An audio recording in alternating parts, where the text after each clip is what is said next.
हाँ जी बच्चों, chemistry second year की तैयारी अगर ना की तो आपके साथ इस तरह का मामला हो सकता है। और आपको इस तरह के मामले से बचाने के लिए कुछ मोस्ट मोस्ट इंपॉर्टेंट टॉपिक्स जो है उनकी एक कंप्लीट लिस्ट लेके आया हूँ। और उम्मीद है कि अगर आप वो टॉपिक्स जो हैं वो कर लेते हैं तो आपका पेपर बड़ा ही ज़बरदस्त किस्म का अटैम्प्ट होने जा रहा है। तो चलते हैं डायरेक्ट टॉपिक्स की लिस्ट की तरफ। तो सबसे पहला जो क्वेश्चन है वो है जी कि मैग्नीशियम और एल्यूमिनियम की आयनाइजेशन एनर्जी का कंपैरिजन। ये वाला एक SLO बेस्ड क्वेश्चन है, कंसेप्चुअल क्वेश्चन है, आपने इसको मस्ट बेहतरीन अंदाज में तैयार करना है।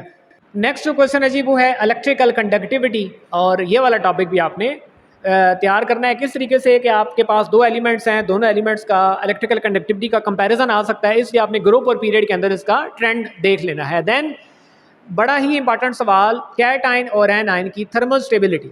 अब दोनों में से कौन ज़्यादा स्टेबल है, विद रीजन आपने ये क्वेश्चन करना है। अगेन ये रीजनिंग क्वेश्चन है, मैं इसी वीडियो के अंदर ही कंसेप्चुअल और रीजनिंग क्वेश्चन डिस्कस कर रहा हूँ ताकि आप बच्चों को सेपरेट वीडियो का वेट ना करना पड़े। Next question is again a conceptual question कि के जो है वो सोडियम से लाइटर क्यों होता है, यानी वाई के is lighter then sodium. Again ये एक एनोमलस बिहेवियर है, यानी एक ट्रेंड जो है जब जब ये ट्रेंड चेंज हो जाता है, अपने रेगुलर रूटीन से हट जाता है, तो एग्जामिनर के लिए वो क्वेश्चन मोस्ट फेवरेट बन जाता है। तो इसलिए आपने ये वाला सवाल भी बेहतरीन अंदाज में तैयार करना है। देन फ्लेम टेस्ट, अगेन आपने कुछ एलिमेंट्स के फ्लेम के कलर नोट करने हैं, क्योंकि फ्लेम टेस्ट वाला क्वेश्चन अभी जब 9th-10th का PBA था, उनकी थ्योरी का पेपर था, वहाँ पे भी आया है, आपके पेपर के अंदर भी फ्लेम टेस्ट वाला क्वेश्चन इंपॉर्टेंट है। Next is very very important, beryllium का anomalous behaviour. Again most important सवाल, बिल्कुल स्किप नहीं करना ये वाला क्वेश्चन। देन CO2 और SiO2 का कंपैरिजन, ये मेरे ख्याल में क्वेश्चन जो है वो काफ़ी पुराना सवाल है और बड़ा ही इंपॉर्टेंट सवाल है, इसलिए आपने इसको भी इसके पॉइंट्स बना के आपने CO2 और SiO2 का कंपैरिजन करके आपने याद करना है। देन आता है जी क्रोमियम और कॉपर का इलेक्ट्रॉनिक कन्फिग्रेशन के क्यों डिफरेंस आया, बाकी सारे एलिमेंट्स के इलेक्ट्रॉनिक कन्फिग्रेशन ज़रा डिफरेंट है, क्रोमियम और कॉपर के इलेक्ट्रॉनिक कन्फिग्रेशन में रूल जो है वो चेंज हुआ है, तो वाई द रूल चेंज, उसकी रीज़न आपने देनी है। Again reasoning question. Then transition element variable oxidation state क्यों शो करते हैं, यानी उन एलिमेंट्स के अंदर क्या ऐसी खास बात है कि उनका ऑक्सीडेशन नंबर जो है वो चेंज हो सकता है। देन आपके पास बाइंडिंग एनर्जी वाला क्वेश्चन, अगेन बाइंडिंग एनर्जी वाला आपने टेबल, वो जो स्केच बना हुआ है, ग्राफ बना हुआ है, उसको ग्राफ को माइंड में रखते हुए SLO बेस्ड आपने तैयारी करके जानी है बाइंडिंग एनर्जी वाले टॉपिक की। नेक्स्ट स्लाइड पे मूव करते हैं जो आपके पास कॉम्प्लेक्स कंपाउंड का नोमेनक्लेचर, उनकी टाइप्स। अगेन नोमेनक्लेचर भी आपने देख लेना है और टाइप्स ऑफ कॉम्प्लेक्स कंपाउंड और उसकी रूल्स वगैरह, कोऑर्डिनेशन नंबर, कोऑर्डिनेशन स्फीयर, ये चीज़ें आपने लाजमी करके जानी है। नेक्स्ट ये बड़ा ही इंपॉर्टेंट सवाल क्रोमियम, तो CR यानी क्रोमियम वाला टॉपिक आपने कंप्लीट करना है, उसके रिएक्शंस, उसका ऑक्सीडेशन नंबर क्या क्या हो सकता है, ऑक्सीडाइजिंग एजेंट है, रिड्यूसिंग एजेंट है, ये वाला आपने इस सेंस में क्वेश्चन करके जाना है। Then again a very very important question K2Cr2O7, तो ये वाला सवाल भी आपने, यानी KMnO4 और बाकी चीज़ें भी हैं, लेकिन मुझे ये क्लिक हुआ कि ये वाला टॉपिक बहुत ज़्यादा इंपॉर्टेंट है। नेक्स्ट आता है जी आपके पास लिजाइनर सोल्यूशन की फॉर्मेशन, और लिजाइनर सोल्यूशन के अंदर जो नाइट्रोजन वाला टेस्ट है वो आपने इक्वेशंस के साथ करना है, और कलर चेंज को भी अपने माइंड में रखना है कि भाई ये कलर चेंज होगा अगर नाइट्रोजन प्रेजेंट हुआ ऑर्गेनिक कंपाउंड के अंदर। उसके बाद अगेन एक SLO बेस्ड कंसेप्चुअल क्वेश्चन आ गया जी, सिग्मा बॉन्ड की इनर्टनेस, यानी सिग्मा बॉन्ड जो है वो इनर्ट क्यों होता है, उसकी रीज़न बतानी है बाकायदा आपने। यानी पाई और सिग्मा बॉन्ड का कंपैरिजन आ सकता है, दोनों की रिएक्टिविटी पूछी जा सकती है और सिग्मा बॉन्ड की इनर्टनेस की वजह पूछी जा सकती है, तो इसलिए आपने इसको कंसेप्चुअल वे में याद करना है। बढ़ते हैं नेक्स्ट स्लाइड की तरफ। App oxidation, a very important chemical reaction, app oxidation, इसको इसकी बाकायदा आपने प्रैक्टिस करके जानी है। जब आप 1 से 2 दफ़ा इसको प्रैक्टिस करेंगे पेज पे, तब जाके आपको एप ऑक्सीडेशन वाला टॉपिक याद होगा। देन कायरल और ए कायरल, अगेन विद एग्जांपल्स आपने करना है। कायरल और ए कायरल दोनों का डिफरेंस बड़ा ही इंपॉर्टेंट है, डेफिनेशन कंफ्यूजिंग है, इसलिए आपने इनकी भी बेहतरीन अंदाज में इसको माइंड में रख के जाना है। उसके बाद आता है जी आइसोमेरिज्म की types of isomerism, again a very important question, जिसमें टाटोमेरिज्म, मेटामेरिज्म और इस तरह की जो टाइप्स हैं आपको बाकायदा पता हो, आप आइडेंटिफाई कर सकें कि ये आइसोमेरिज्म की कौन सी टाइप इस कंपाउंड के अंदर शो हुई है। देन सिस और trans, again a conceptual question, cis और ट्रांस कंसेप्चुअल कैसे है, इसकी स्टेबिलिटी के बारे में पूछा जा सकता है कि कौन सा आइसोमर ज़्यादा स्टेबल होगा, सिस और ट्रांस, विद रीजन आपने बताना होगा। तो again a very important conceptual question.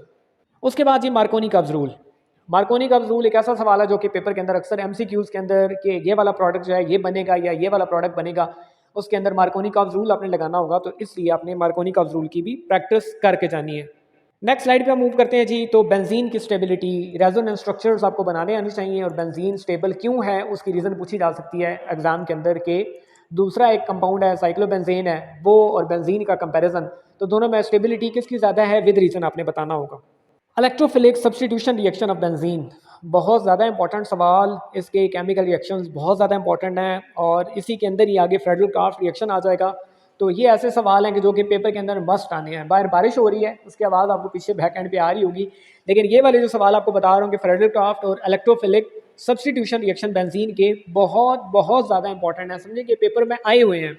Then ji arthro, Meta और पैरा, अब इनके अंदर भी ये कंपाउंड्स यानी arthro, Meta, para directing groups जो हैं, ग्रुप आइडेंटिफाई करना और कौन सा ग्रुप जो है वो किस पोजीशन पे नए आने वाले कंपाउंड को भेजेगा, यानी बेंजीन के किस पॉइंट पे वो अटैच हो सकता है, रीज़न के साथ आपने again reasoning question, conceptual question आपने इस वे में करना है। देन आता है जी आपकी बुक का बड़ा ही इंपॉर्टेंट टॉपिक SN1, SN2 और E1, ये तीन मैंने सेलेक्ट किए हैं, तीनों में से एक तो आपके लॉन्ग क्वेश्चन में मस्ट आया हुआ है, इसलिए आपने इन तीनों को स्किप नहीं करना, तीनों क्वेश्चंस बेहतरीन प्रैक्टिस के साथ आपने करके जाने हैं।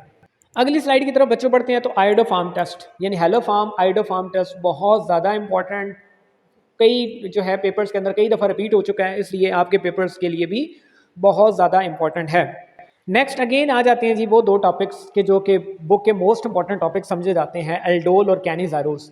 अब ये दो ऐसे सवाल हैं कि दोनों में से एक सवाल पेपर के अंदर मस्ट आता है, यानी इसमें चॉइस है ही नहीं कि भाई ये दोनों नहीं आएंगे, ऐसा हो ही नहीं सकता, पॉसिबल नहीं है, दोनों में से एक क्वेश्चन मस्ट आएगा जी, या एल्डोल कंडेंसेशन या कैनिजारोस रिएक्शन। तो दोनों आपने करने हैं विद प्रैक्टिस, कंप्लीट डिटेल के साथ और रीजनिंग के साथ आपने कि ये वाला कंपाउंड जो है ये एल्डोल क्यों दे सकता है, ये वाला कंपाउंड कैनिजारो रिएक्शन क्यों देता है। तो आपने रीजनिंग के साथ इन दोनों टॉपिक्स को विद प्रैक्टिस 3 से 4 दफ़ा अपनी नोटबुक के अंदर, अपने पास नोट्स के अंदर इनको प्रैक्टिस करें, ताकि ये वाला क्वेश्चन जब पेपर में आए तो फिर आपको कन्फ्यूजन ना हो, आप इसको अटैम्प्ट कर पाएँ।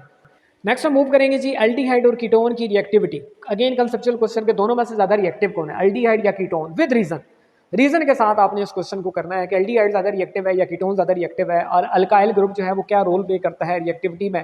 तो ये पेपर के अंदर सवाल इस तरीके से आ सकता है कि एसीटोन जो है उसका कंपैरिजन आ सकता है इधर एथेनॉल के साथ कि भाई दोनों को कंपेयर करो कौन ज़्यादा रिएक्टिव है रीजन के साथ। तो इसलिए आपने इस क्वेश्चन को इस सेंस में तैयार करना है।